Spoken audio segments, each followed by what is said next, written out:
Bonjour, bienvenue sur Bildung et Culture. Dans la série sur les 101 livres pour se forger une âme, je propose aujourd'hui le livre Le problème de l'incroyance au XVIe siècle. Son auteur est Lucien Febvre et c'est un ouvrage d'histoire. Il est composé de 3 parties. Son thème principal est la compréhension de la religion au XVIe siècle. Les thèmes annexes sont la réforme, l'idéologie, l'anachronisme, la science, l'occultisme, la philosophie, Rabelais et les structures mentales.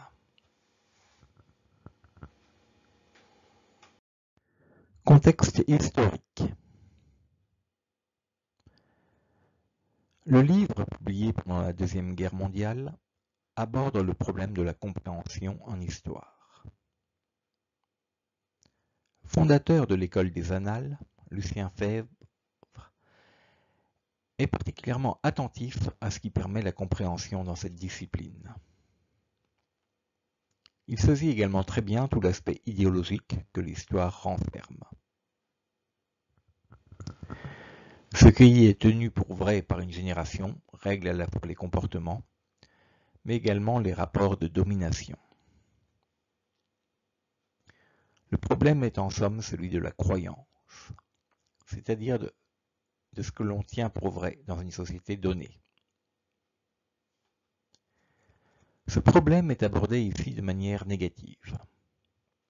Il s'agit de l'incroyance, donc quelque chose défini négativement. Toute la difficulté est de savoir comment les époques se comportent dans leur rapport à cette négativité. La religion est dans une période déclinante en France au XXe siècle. Le terme athée est courant dans un pays qui s'urbanise de plus en plus et où le mouvement des croyances fait que les athées forment une masse. D'où la question. Quand on parle d'athée aujourd'hui, parle-t-on de la même chose qu'au XVIe siècle? Au moment où la religion dominait si complètement la vie des gens que le moindre écart par rapport aux croyances établies apparaissait comme une forme d'athéisme. Ce qui est en jeu, c'est la compréhension qu'une époque a d'elle-même. Et comment éviter la mécompréhension par les époques à venir. Pourquoi lire ce livre aujourd'hui? Situons bien le problème. Quel est le péché capital pour un historien? N'est-ce pas celui de traiter l'histoire à la manière dont on la traite dans la bande dessinée Astérix, par exemple, et donc de commettre des anachronismes à tour de bras? Uderzo et Goscinny plaisantent allègrement avec les anachronismes.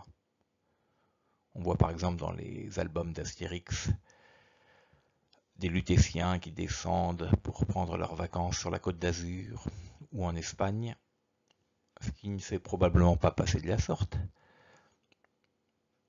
Donc qu'Uderzo fasse de telles plaisanteries, on ne leur en tiendra pas rigueur.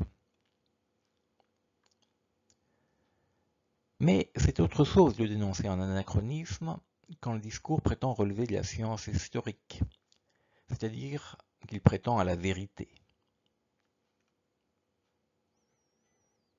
Lucien Febvre a naturellement des doutes. L'historien peut-il prétendre à la vérité? Quelle est son autorité? Est-ce celle d'un savant?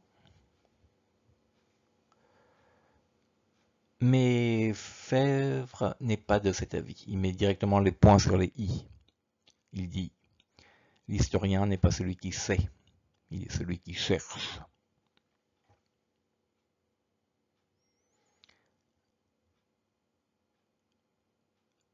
L'historien est donc philosophe. Il sait qu'il ne sait rien. Mais son travail n'est pas vain. Il cherche à faire comprendre, c'est-à-dire à débattre des modalités d'accès à la vérité. Car le but de l'historien est de comprendre et de faire comprendre.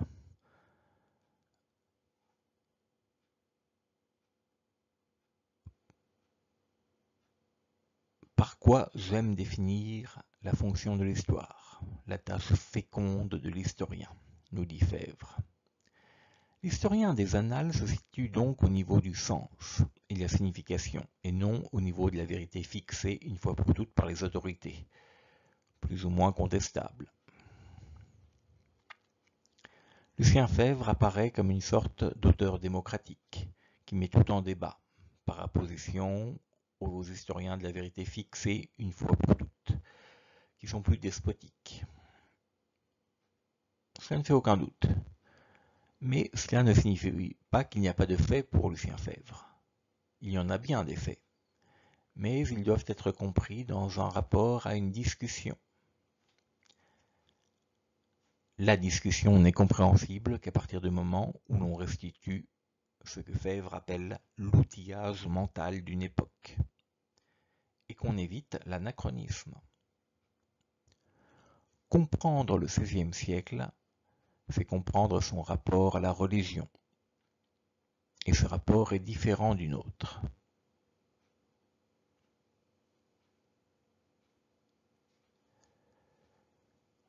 Autrefois, au XVIe siècle, à plus forte raison, le christianisme, c'était l'air même qu'on respirait, dans ce que nous nommons l'Europe, et qui était la chrétienté. C'était une atmosphère dans quoi l'homme vivait sa vie, toute sa vie, et non pas simplement sa vie intellectuelle, mais sa vie privée, aux actes multiples, sa vie publique, aux occupations diverses, sa vie professionnelle, quel qu'en fût le cadre. Le tout automatiquement en quelque sorte, fatalement indépendamment de toute volonté expresse d'être croyant, d'être catholique, d'accepter ou de pratiquer sa religion. Voilà comment Febvre nous présente le rapport des hommes du XVIe siècle à leur religion. L'enquête de Febvre a ceci de passionnant qu'elle donne une sorte de sens au texte et qu'elle permet de lutter contre une forme de bêtise de l'idéologie. Non, les hommes du XVIe siècle n'ont pas réfléchi leur rapport à la religion dans les termes des athées du XXe siècle. C'était tout simplement impossible.